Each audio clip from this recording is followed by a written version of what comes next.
तो खबर दक्षिण भारत से आ रही है। अविश्वास प्रस्ताव के पहले बीजेपी को डबल झटका लगता हुआ नजर आ रहा है। जी हां, खबर तो आप तक पहुंच ही गई होगी कि अब जो लोकसभा स्पीकर ओम बिरला ने हैं, उन्होंने कांग्रेस सांसद गौरव गोगोई के अनुरोध पर अविश्वास प्रस्ताव के नोटिस को स्वीकार कर लिया है। अविश्वास प्रस्ताव पर अब चर्चा होगी, लेकिन खबर दक्षिण भारत से आ रही है। ऐसा लगता है कि दक्षिण भारत में भारतीय जनता पार्टी के सितारे इन दिनों गर्दिश में चल रहे हैं। भारतीय जनता पार्टी को बड़ा नुकसान दक्षिण भारत से हुआ कर्नाटक हारने के बाद, और ऐसा लगता है कि 2024 के लोकसभा चुनाव में भारतीय जनता पार्टी को दक्षिणी भारत के लोग बड़ा झटका या बड़ा सदमा दे सकते हैं। अब आपको बताते हैं कि अभी क्या हुआ है। दरअसल आपको बता दें कि अविश्वास प्रस्ताव की चर्चा चल रही है। लोकसभा स्पीकर ओम बिरला ने अविश्वास प्रस्ताव को स्वीकार कर लिया है और कहा है कि मैं दूसरे नेताओं के साथ, बाकी जो दल हैं उनके साथ चर्चा करके जो समय है वो निर्धारित करूंगा, उसके बाद अविश्वास प्रस्ताव पर चर्चा होगी। लेकिन इसके पहले ही बीजेपी को डबल झटका लग गया है दक्षिण भारत से। कैसे डबल झटका लगा है आपको बताते हैं। तेलंगाना की सत्ताधारी पार्टी है बीआरएस, भारत राष्ट्र समिति, जिसका पहला नाम हुआ करता था टीआरएस, तेलंगाना राष्ट्र समिति, जिनकी सरकार है तेलंगाना में।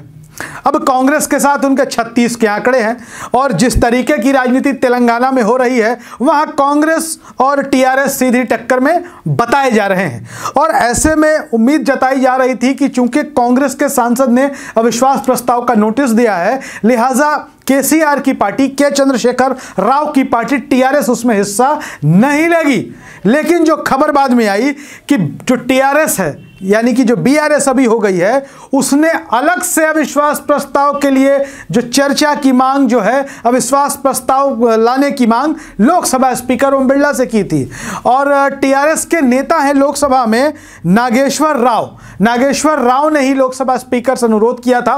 कांग्रेस की ओर से गौरव गोगोई ने किया था, लेकिन अलग से नागेश्वर राव भी अविश्वास प्रस्ताव पर चर्चा चाहते थे। तो अब तो मांग स्वीकार हो गई है और टीआरएस को जाने अनजाने अब कांग्रेस का साथ देना पड़ेगा। कांग्रेस का कह ले इंडिया गठबंधन का साथ देना पड़ेगा। इंडिया गठबंधन के साथ उनको अविश्वास प्रस्ताव पर वोटिंग में खड़ा दिखाई देना पड़ेगा। और यह मुसीबत बीजेपी के लिए तो है ही, यह मुसीबत के चंद्रशेखर राव के लिए भी है। जाने अनजाने, चाहे अनचाहे, उनको कांग्रेस के साथ खड़ा होना पड़ेगा। चलिए, यह तो बात हुई तेलंगाना से एक झटके की जो के चंद्रशेखर राव दे रहे हैं। दूसरा झटका आपको बता दें कि वो आया है कर्नाटक से।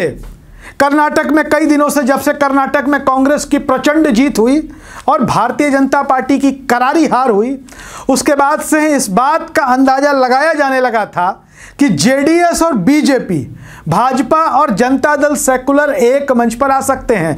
जनता दल सेकुलर पूर्व प्रधानमंत्री एचडी देवेगौड़ा की पार्टी है। कई बार ऐसे बयान आए, कई बार ऐसे संकेत दिखे। खुद देवेगौड़ा ने कहा था कि देश की कौन सी ऐसी पार्टी है जो बीजेपी के साथ नहीं गई।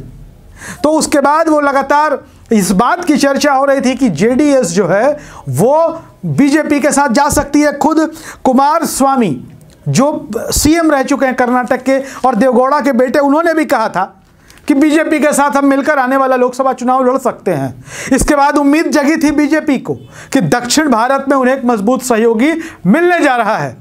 लेकिन खुद देवेगौड़ा जो है पूर्व प्रधानमंत्री, जो कुमारस्वामी के पिता हैं, उन्होंने इन उम्मीदों पर पानी फेर दिया और कहा कि बीजेपी और जेडीएस का गठबंधन नहीं होगा। और इसके साथ ही आपको बता दें कि बीआरएस के 9 सांसद हैं लोकसभा में और जेडीएस का 1 सांसद है लोकसभा में। इसके साथ एक अच्छी खबर बीजेपी के लिए है, वो है वाईएसआर कांग्रेस, आंध्र प्रदेश की सत्ताधारी पार्टी। वो अविश्वास प्रस्ताव के विपक्ष में वोटिंग करेगा।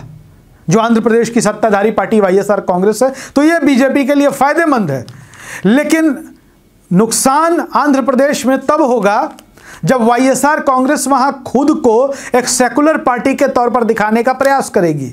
और ऐसी स्थिति में बीजेपी के साथ बार बार जाने का खामियाजा कहीं उन्हें ना भुगतना पड़े, यह देखना, सुनना, समझना दिलचस्प होगा।